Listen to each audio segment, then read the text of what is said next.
Shalom, serviteur de Dieu, Charles Bonny. Shalom, shalom, Frère André. Serviteur de Dieu, Yann, shalom. Soyez bénis. Nous saluons les bien-aimés qui nous écoutent et nous voulons aussi vraiment adresser un mot de compassion, de soutien.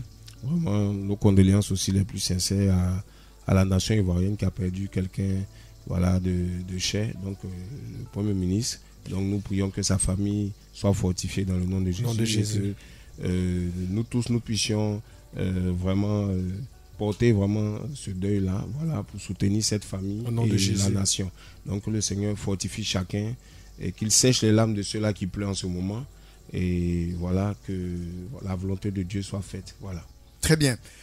Merci. Après donc, cette marque de civilité entre vous et nous, nous allons passer aux choses sérieuses. Alors le thème aujourd'hui, Jésus, l'agneau de Dieu qui enlève le péché du monde, c'est cela. Alléluia, c'est exactement ça. Qu'est-ce qui a bien pu motiver le choix de ce thème, Pasteur Yann? Alors ce thème est vraiment le thème central vraiment de l'évangile. Et c'est un thème vraiment qui est le fondement même, n'est-ce pas, de l'œuvre que le Seigneur est venu accomplir lorsqu'il est venu. Il était parmi nous sur cette terre. Et c'est là-dessus que l'Église s'appuie. C'est un des fondamentaux, un des piliers vraiment de la marche. Si nous ne saisissons pas la portée vraiment de ce thème, eh bien, il y a beaucoup de choses que nous ratons dans notre marche chrétienne. Donc nous voulons revenir à ce fondamental-là pour que nos bien-aimés dans le Seigneur ne se détournent pas de l'essentiel et que ceux qui ne connaissent pas le Seigneur aussi puissent apprendre, s'ils nous écoutent ce soir, quel est l'objet de notre joie, quel est l'objet de notre dévotion en tant que chrétien. Donc voici un peu comment le Seigneur nous a inspiré ce thème ce soir. Très bien, alors donc comme nous le faisons d'habitude, Jésus, l'agneau de Dieu qui enlève le péché du monde, c'est le thème de ce soir. Et donc on va vous laisser nous édifier. Amen. Merci véritablement, je salue tout le monde, ceux qui nous suivent ici en Côte d'Ivoire comme à l'étranger. On va prier le Seigneur, recommander ce moment entre les mains du Tout-Puissant et que sa volonté soit faite ce soir. Père de gloire, nous voulons te dire merci pour ta faveur, ta grâce dans nos vies. Nous sommes ce soir réunis ici encore pour nous édifier, pour nous abreuver de ta parole. Seigneur, inspire-nous, révèle-toi encore à nous et à nos auditeurs. Dispose l'atmosphère, dispose les cœurs à ce que vraiment ta parole vienne pour répondre à des questions, ta parole vienne pour éclairer là où il y avait des ténèbres, ta parole vienne vraiment pour briser là où il y avait des liens et que tous ceux-là qui sont connectés ce soir soient bénis, encouragés, enrichis. Nous prions pour des conversions ce soir, nous prions pour des transformations de vie ce soir, nous prions que l'onction de Dieu soit relâchée au travers de ces ondes radio et que les œuvres des ténèbres soient brisées. Merci Seigneur pour ta grâce, au nom de Jésus, nous avons prié. Amen. Amen. Donc bien aimés, ce soir vous êtes en direct de cette émission, Parole de vie. Nous prions vraiment que vous soyez connectés, suivez avec nous tout ce que nous allons partager et on va démarrer sans plus tarder avec ce message. Donc nous sommes dans le livre de Jean, n'est-ce pas? Nous allons lire à partir du verset 19 jusqu'au verset on va descendre tout simplement. Donc Jean chapitre 1 verset 19 et nous allons continuer la lecture. Voilà. Il est écrit ceci. Et c'est ici le témoignage de Jean lorsque les Juifs envoyèrent de Jérusalem des prêtres et des Lévites pour l'interroger et lui dire: Toi, qui es-tu? Et il confessa et le nia pas, il déclarant en disant: Ce n'est pas moi qui suis le Christ. Et ils lui demandèrent: Quoi donc? Es-tu Élie? Et il lui dit: Je ne le suis pas. Es-tu le prophète? Il lui répondit: Non. Verset 22, il lui dit donc: Qui es-tu? Afin que nous donnions une réponse à ceux qui nous ont envoyés. Que dis-tu de toi-même? Il dit: Je suis la voix de celui qui crie dans le désert, aplanissez le chemin du Seigneur, comme a dit Ésaïe le prophète. Or, ceux qui avaient été envoyés vers lui étaient des pharisiens. Il interrogea encore et lui dit: Pourquoi donc baptises-tu si tu n'es pas le Christ, ni Élie, ni le prophète? Jean leur répondit et leur dit: Pour moi, je baptise d'eau, mais il y a quelqu'un au milieu de vous que vous ne connaissez pas. C'est celui qui vient après moi. Il m'a précédé et je ne suis pas digne de délier la courroie de ses souliers. Ces choses se passaient à Béthanie, au-delà du Jourdain, où Jean baptisait. Verset 29. Le lendemain, Jean vit Jésus venir à lui Et il dit, voici l'agneau de Dieu qui ôte le péché du monde. C'est celui dont j'ai dit, après moi, vient un homme qui m'a précédé, car il était avant moi. Verset 31. Et pour moi, je ne le connaissais pas, mais c'est afin qu'il soit manifesté à Israël que je suis venu baptiser d'eau. Jean rendit aussi témoignage en disant, j'ai vu l'Esprit descendre du ciel comme une colombe et s'arrêter sur lui. Et pour moi, je ne le connaissais pas, mais celui qui m'a envoyé baptiser d'eau m'avait dit, celui sur qui tu verras l'Esprit descendre et s'arrêter, c'est celui qui baptise du Saint-Esprit. Et je l'ai vu. Et j'ai rendu témoignage que c'est celui qui est le Fils de Dieu. Amen. Amen. Alléluia. Que le Seigneur bénisse sa parole ce soir. Donc, bien-aimés, voici un peu le thème Jésus, l'agneau qui enlève le péché du monde. Et on nous dit dans ce passage que les gens sont allés voir Jean-Baptiste, qui était un prédicateur de l'époque, qui était un précurseur de Jésus-Christ, qui était là avant Christ, et ils vont lui demander, qui es-tu? Il va répondre, je ne suis pas le Christ. Vous voyez, ils vont lui poser des questions, mais est-ce que tu es Élie? Est-ce que tu es le prophète? Il va dire, je ne suis simplement que la voix de celui qui vient crier dans le désert, préparer le chemin du Seigneur. Et je suis venu pour précéder celui qui baptise du Saint-Esprit. Celui-là qui était avant moi, qui vient après moi, mais qui était avant moi. Et je ne suis pas digne de délier la croix et ses sandales. Jean-Baptiste n'a pas mis l'accent sur lui.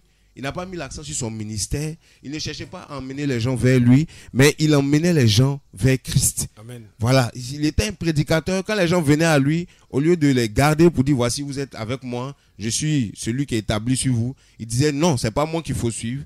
Et le jour où Jésus-Christ passait dans le verset 29, on dit le lendemain, il voit Jésus venant à lui et il dit, voilà l'agneau de Dieu qui ôte le péché du monde.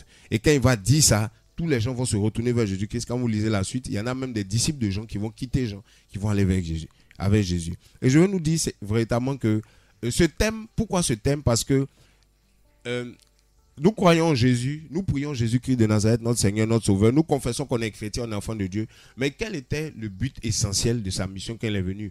Quelle était la raison pour laquelle le Seigneur était-il venu? Aujourd'hui, on nous présente un Jésus qui est venu pour nous donner la prospérité. On nous présente un Jésus qui est venu nous donner l'ascension sociale. On nous présente un Jésus, dès qu'on est en contact avec lui, nos dettes vont se volatiliser. Dès qu'on est avec lui, on aura des solutions miracles. Il va multiplier des pains pour nous. Ce n'est pas faux. Jésus est capable de faire. Mais la raison fondamentale pour laquelle le Seigneur Jésus-Christ est venu, c'était pour enlever le péché du monde. Vous savez, Jésus n'est pas venu pour régler nos problèmes sociaux, mais il est venu en tant que l'agneau qui enlève le péché du monde. Les gens s'attendaient à Christ. Les gens s'attendaient à Élie. Les gens s'attendaient à un prophète. C'est pour ça qu'à chaque fois, ils demandaient, mais est-ce que tu es le prophète? Est-ce que tu es Élie? Est-ce que tu es celui qu'on attend? Ils savaient qu'avec Dieu allait envoyer quelqu'un. Ils savaient que Dieu allait se révéler. Mais ils ne savaient pas comment et quelle serait la priorité de Dieu dans cette œuvre de salut. Ils pensaient que Dieu allait certainement venir pour régler le problème de la domination parce que politiquement, Israël était sous l'Empire romain. Donc, ils se disaient qu'ils allaient délivrer de l'Empire romain, de la domination des Romains. Ils se disaient beaucoup de choses, vous voyez, mais ils ne savaient pas que Jésus allait venir pour enlever le péché du monde. Le problème, c'est que, bien aimé ce soir, pourquoi Jésus-Christ, l'agneau de Dieu qui enlève le péché du monde? Parce que le plus grand problème que la terre vit, ce n'est pas la crise politique, ce n'est pas la crise économique, ce n'est pas les crises ethniques, mais c'est le problème du péché. Ce qui amène la malédiction sur la terre, c'est le péché. Ce qui amène la désolation dans les familles, dans les foyers, dans les régions, dans les ethnies, c'est le péché. Le péché, c'est la désobéissance à Dieu. Le péché, c'est manquer le but. Il y a un passage qui dit dans Ésaïe 59, verset 1 à 2. On va lire ce passage rapidement. Voilà. Ésaïe 59, verset 1 à 2. Donc, je vais prendre vite fait. Voilà. Ce passage-là qui nous dit que la main de l'Éternel, voilà, n'est pas courte pour agir. Nous sommes dans Ésaïe 59, verset 1 à 2. Verset 1 à 2. Voici la main de Yahweh n'est pas trop courte pour pouvoir sauver, nous son oreille trop pesante pour pouvoir entendre. Mais ce sont nos iniquités qui mettent une séparation entre nous et votre Dieu. Je continue. Et vos péchés. Il dit, ce sont vos péchés qui vous cachent sa face. Il dit, afin qu'ils ne vous entendent point, car vos mains sont souillées de sang et vos doigts d'iniquité. Amen, on s'arrête là. Donc la Bible dit que la main de Dieu n'est pas trop courte pour agir. Je vais vous dire quelque chose. Souvent les uns et les autres se disent, mais je prie, Dieu ne m'écoute pas. Je prie, Dieu n'agit pas. Je vais à l'église, je vais à la communauté, je vais à la prière, je vais au culte. Beaucoup de chrétiens se posent des questions. Mais regardons dans nos vies, est-ce qu'il n'y a pas la présence du péché quelque part? Parce que la Bible dit que la main de Dieu n'est pas trop courte pour agir. Son oreille n'est pas trop dure pour entendre ta prière et ma prière. Mais c'est le péché qui met une séparation, un mur. C'est comme l'iniquité qui se dresse entre nous et Dieu, qui fait que Dieu n'entend pas notre prière. Dieu n'écoute pas notre prière parce que nos mains sont souillées. Notre vie est souillée par le péché. On vit dans la désobéissance à Dieu.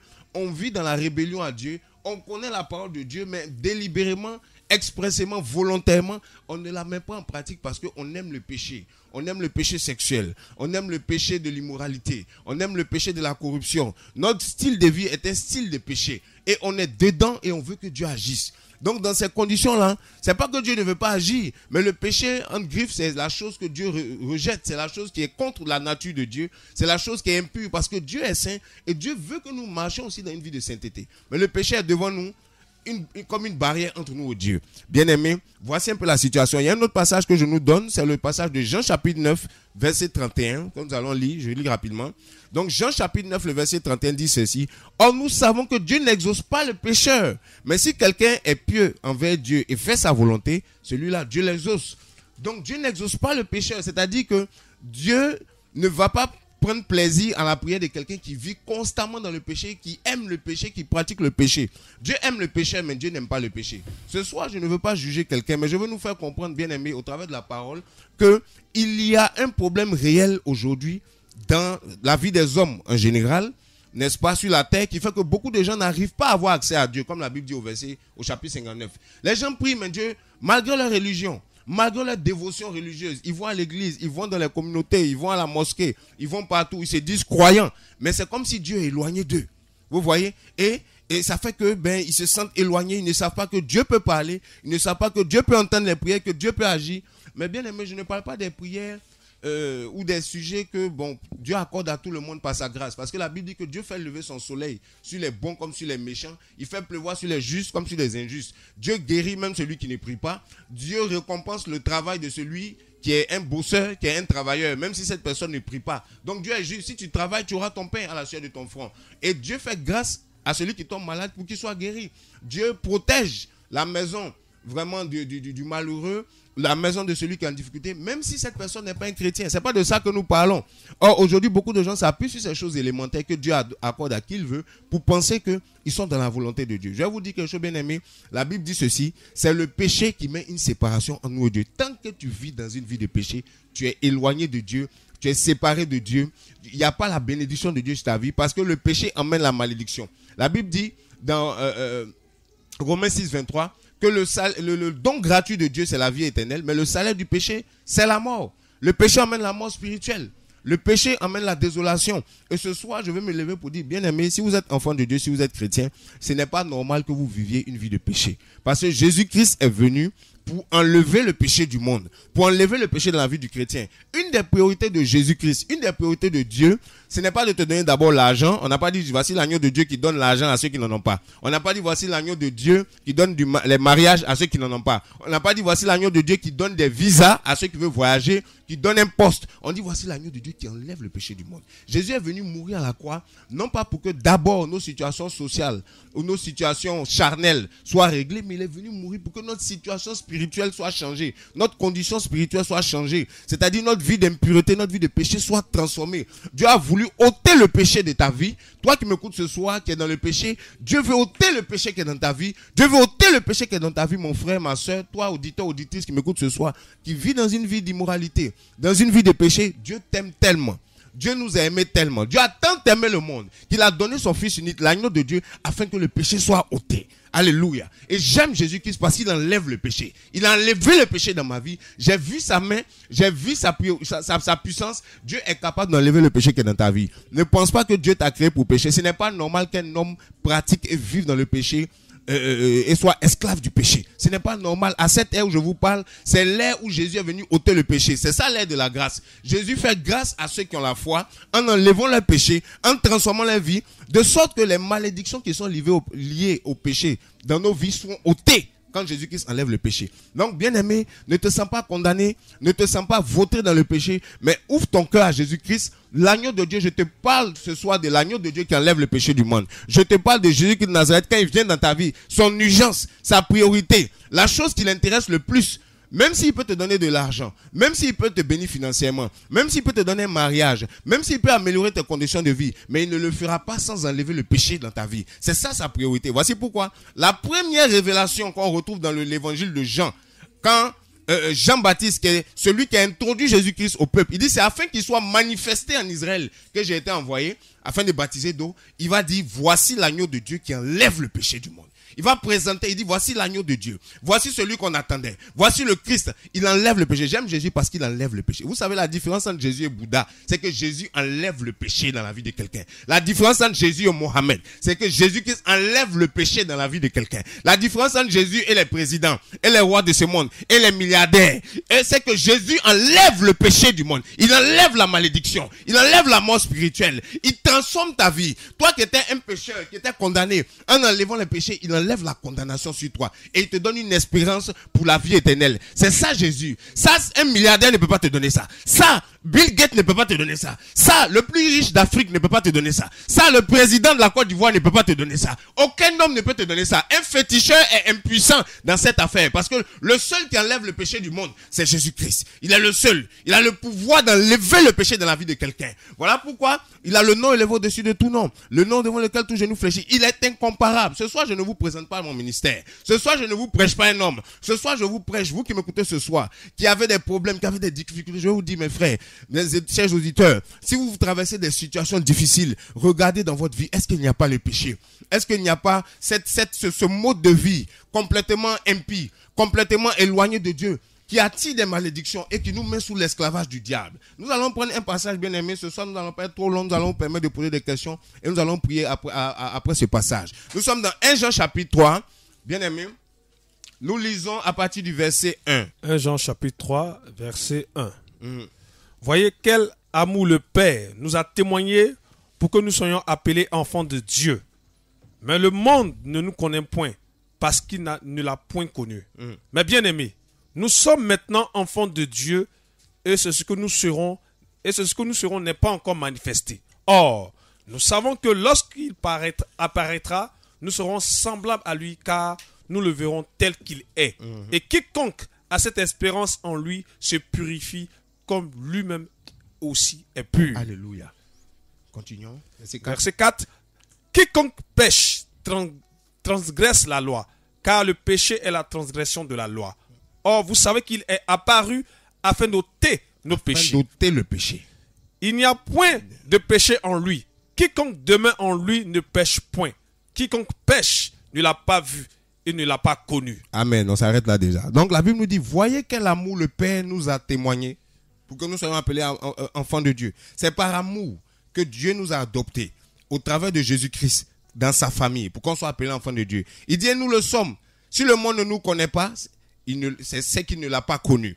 Il dit, bien aimé, nous sommes maintenant enfants de Dieu, ce que nous serons n'a pas encore été manifesté. Mais nous savons que lorsque cela sera manifesté, nous serons semblables à lui parce que nous le verrons tel qu'il est. Parlant de Jésus-Christ, bien sûr. Exactement. Quiconque a cette espérance en lui, quand tu as cette espérance en lui, qu'un jour, celui qui est venu pour enlever le péché du monde, qui est en train de se préparer, qui est en train de préparer une place au ciel pour son église, reviendra chercher ses enfants, reviendra chercher son église. Quand tu as cette espérance en toi, on dit quiconque a cette espérance en lui se purifie comme lui-même est pur. C'est-à-dire marche dans une vie de pureté, recherche la sainteté, se détourne du péché, se détourne de la corruption. Ne cherche pas à imiter les choses, le style de vie de ce monde.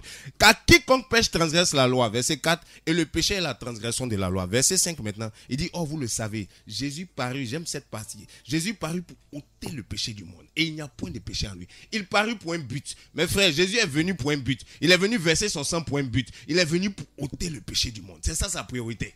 Alléluia. Dieu a regardé la terre. Il y avait des crises politiques. Il y avait des problèmes. Les gens cherchaient à se marier. Il y avait des problèmes sociaux. Les gens cherchaient à construire, à bâtir. Dieu a regardé la terre. Les hommes avaient des difficultés ethnique entre eux. Mais Dieu en a regardé ça, il a identifié un autre problème que les hommes n'ont pas vu. Pendant que les hommes étaient en train de faire des réunions pour savoir comment ils vont gérer le pays, comment ils vont faire la réconciliation nationale, comment ils vont organiser les élections, comment est-ce qu'ils vont tracer des frontières, comment ils vont créer des nouvelles monnaies, comment ils vont s'organiser pour développer le pays, pour construire des routes, des immeubles. Dieu regarde tout ça, il voit que le problème de la société, c'est le péché qui est dans la vie des hommes. C'est ça qui envoie des maladies, c'est ça qui envoie des malédictions, c'est ça qui détruit la société, c'est ça qui fait que les hommes ne peuvent pas s'entendre. Parce qu'il y a une sémence du diable au milieu de nous qui fait que les hommes sont méchants, les hommes sont mauvais, leur cœur est de nature méchant, de nature pécheresse, et véritablement les hommes ne peuvent pas s'en sortir à cause du péché. Même si on leur donne l'argent, à cause du péché, ils ne s'en sortiront pas. Voici pourquoi tu peux avoir tout l'argent que tu veux,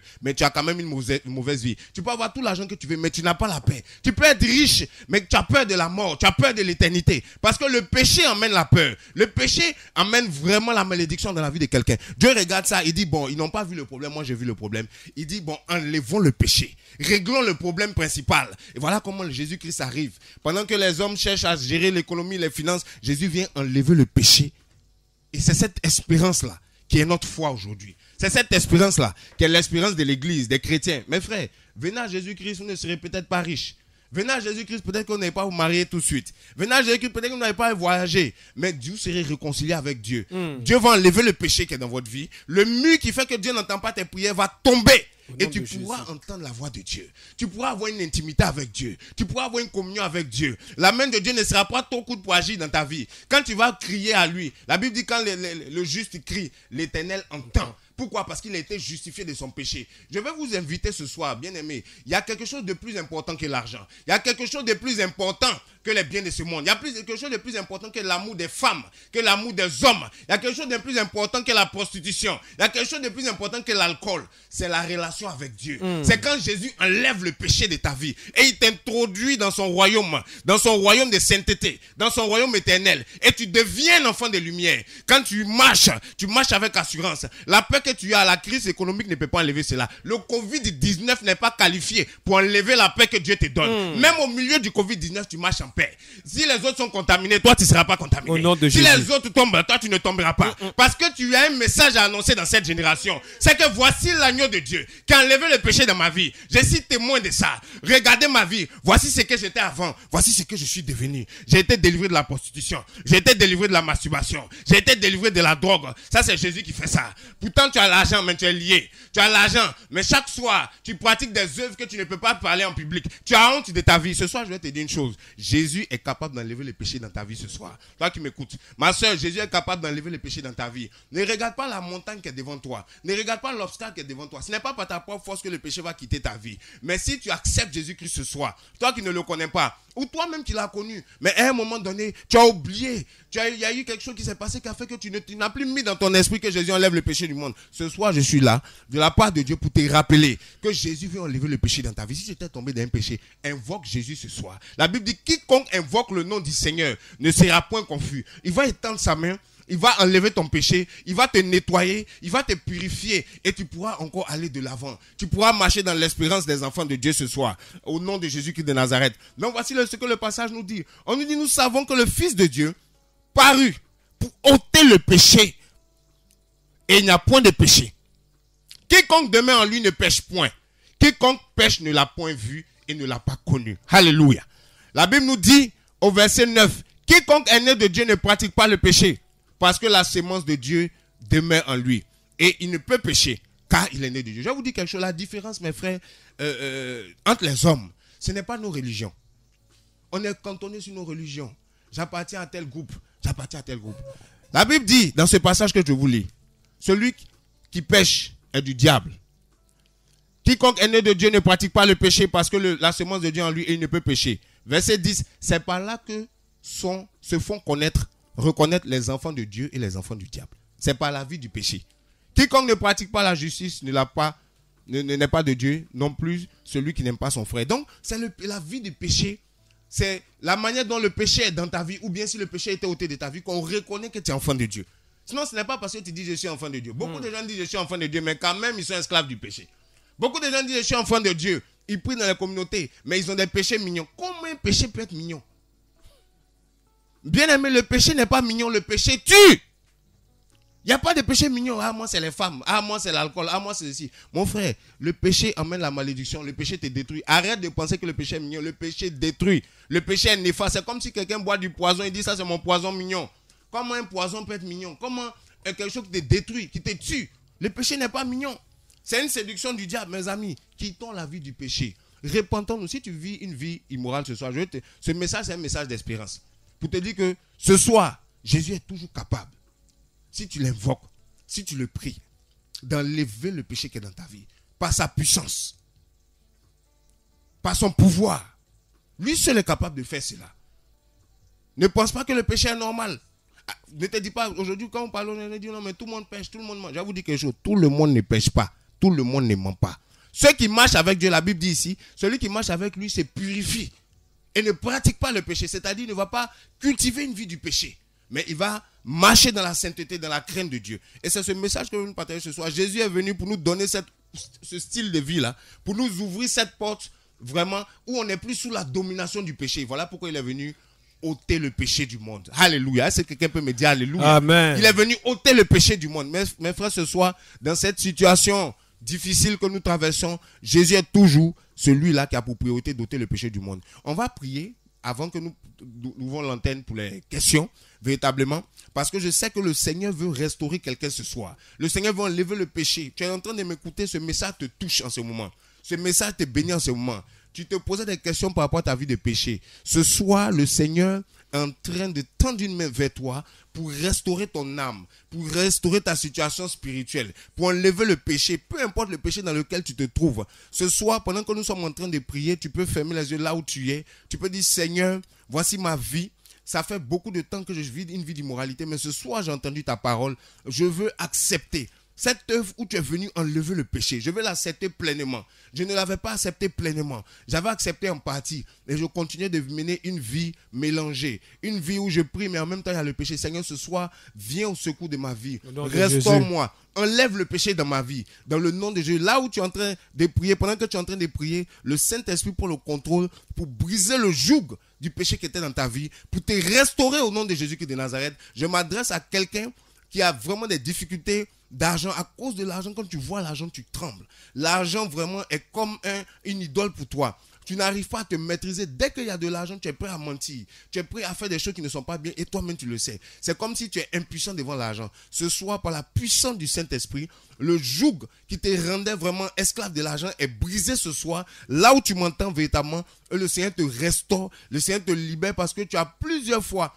vraiment connu des hauts et des bas spirituels à cause de ce problème d'argent. Tu as même eu des problèmes professionnels à cause de ce problème d'argent. Mais le Seigneur te restaure afin que ta vie soit un témoignage pour sa gloire. Au nom de Jésus-Christ de Nazareth, sois restauré ce soir.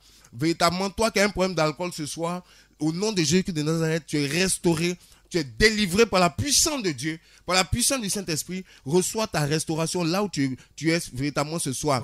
Je parle à quelqu'un véritablement qui a un problème vraiment de continence, vraiment qui n'arrive pas à te maîtriser par rapport à tes pulsions charnelles, par rapport à tes pulsions sexuelles. À chaque fois, tu sens une force qui te saisit et tu n'arrives pas à être fidèle dans ton foyer, dans ta maison. Je parle à quelqu'un qui commet souvent l'adultère. Ce soir, le Seigneur te délivre. Parce que tu as gémi, parce que tu as pleuré. La main de Dieu est tendue vers toi, vraiment pour te délivrer vraiment de ce qui est la cause du malheur dans ta famille, ce problème d'adultère. Dans le nom de Jésus, sois restauré au nom de Jésus. Vous tous qui êtes à l'écoute ce soir, la main de Dieu, là où il y avait un problème de péché, là où tu es disposé dans la prière, le Saint-Esprit de Dieu agit véritablement. Il y en a parmi vous qui sentent la main de Dieu, qui les touche, qui sentent une visitation du Saint-Esprit. Dieu est en train d'opérer une œuvre de délivrance. Ce soir, c'est Jésus-Christ, l'agneau de Dieu. Il enlève le péché du monde. Peu importe ton péché. Même si ton péché est trop gros à tes yeux, est trop grand à tes yeux, ton péché reste quelque chose de petit aux yeux de Dieu. Notre Dieu, Jésus-Christ, il est plus grand que ton péché. Il est plus puissant que le péché qui est devant toi. Voilà pourquoi ce soir, il s'est levé en tant que celui qui enlève le péché pour restaurer ta vie. Recevez la grâce de Dieu là où vous êtes. Recevez la touche du Saint-Esprit là où vous êtes. Au nom puissant de Jésus-Christ de Nazareth. Au nom de Jésus, soyez bénis ce soir, bien-aimés. Que cette parole-là vous poursuive demain. Que cette parole-là vous transforme encore ce soir. Que cette parole-là vraiment déclenche un changement, un miracle de délivrance et de restauration dans vos vies. Vous tous qui êtes sous l'emprise du diable, je prie maintenant que par la puissance de Dieu, par la puissance du Saint-Esprit, le joug du péché soit brisé sur vos épaules, soit brisé sur vos coups, afin que vous soyez libre de vivre votre foi, votre marche chrétienne, vous qui êtes enfant de Dieu. Et ce soir, quelqu'un qui ne connaissait pas Jésus, qui nous écoute, tu es tombé sur cette radio par hasard et tu entends parler du péché. Tu entends parler du péché. Véritablement, je veux te dire que Dieu t'aime. Je veux te dire que Dieu t'aime. Et peu importe ta religion, peu importe là où tu es, peu importe si tu pries ou si tu ne pries pas, Dieu est venu, Jésus-Christ, enlever le péché du monde. C'est aussi pour ceux qui ne prient pas. Si tu crois en cette parole ce soir, Jésus-Christ te restaure. Jésus-Christ te libère. Ouvre ton cœur ce soir et donne véritablement ta vie au Seigneur Jésus. Expérimente ce Jésus. Il est gratuit. Il ne te coûte rien. Ce n'est pas une offrande. Tu n'as pas besoin d'aller quelque part. Là où tu es, simplement invite le Seigneur Jésus. Dis-lui, viens dans ma vie, sois mon maître. Je veux expérimenter la délivrance du péché. Viens enlever le péché qui est dans ma vie, qui me rend malheureux, qui me rend triste, qui fait que je n'ai pas d'espérance. Malgré toutes les opportunités que j'ai dans ma vie, je sens un vide en moi. Ce soir, je suis devant toi, Seigneur. Agis dans ma vie. Il y a quelqu'un comme ça ce soir. Le Seigneur veut te toucher. Le Seigneur veut te bénir. Bien-aimés, soyez bénis ce soir, vous tous. Et nous allons ouvrir véritablement le temps pour les questions, le temps pour les réponses. Mais soyez bénis ce soir. C'est vraiment la touche du Saint-Esprit pour libérer quelqu'un du péché. Véritablement. Oh Dieu de gloire, Dieu de bonté, tu n'as pas changé, tu es merveilleux. Je te bénis pour nos auditeurs, je te bénis pour tout ce que tu es en train d'accomplir en ce moment. Pendant que nous sommes sur ces ondes, véritablement que toute la gloire te revienne. Bien-aimé, si le Seigneur est en train de faire quelque chose dans ma vie, rendez-lui gloire et Jésus. Témoignez de sa grandeur. C'est le temps où Jésus-Christ veut toujours ôter le péché dans cette nation de la Côte d'Ivoire. Que le péché diminue dans l'église. Que le péché diminue dans les communautés. Que le péché diminue et disparaisse dans la vie des chrétiens. Que le péché diminue et disparaisse dans la vie de certains pasteurs, certains hommes de Dieu. Qu'ils soient restaurés dans le nom de Jésus. Nous prions véritablement que la puissance des ténèbres soit brisée. Et que tous ceux qui étaient sous l'emprise du diable, qui étaient sous le joug de l'ennemi, reçoivent leur délivrance ce soir. Ce soir, c'est un soir de délivrance. Ce soir, c'est une parole de délivrance pour tous les captifs. Il a dit, l'Esprit du Seigneur est sur moi pour annoncer une bonne nouvelle aux pauvres, pour annoncer la délivrance aux captifs. Ce soir, tous ceux qui sont captifs du péché, la main de Dieu, il y a une main de Dieu qui est disponible, qui est favorable pour enlever le péché, pour enlever les chaînes de captivité, pour sortir les personnes de leur prison. Recevez la grâce là où vous êtes. Dans le nom de Jésus, nous prions que toute la gloire revienne à notre Seigneur Jésus-Christ. Alléluia. Amen. Alléluia.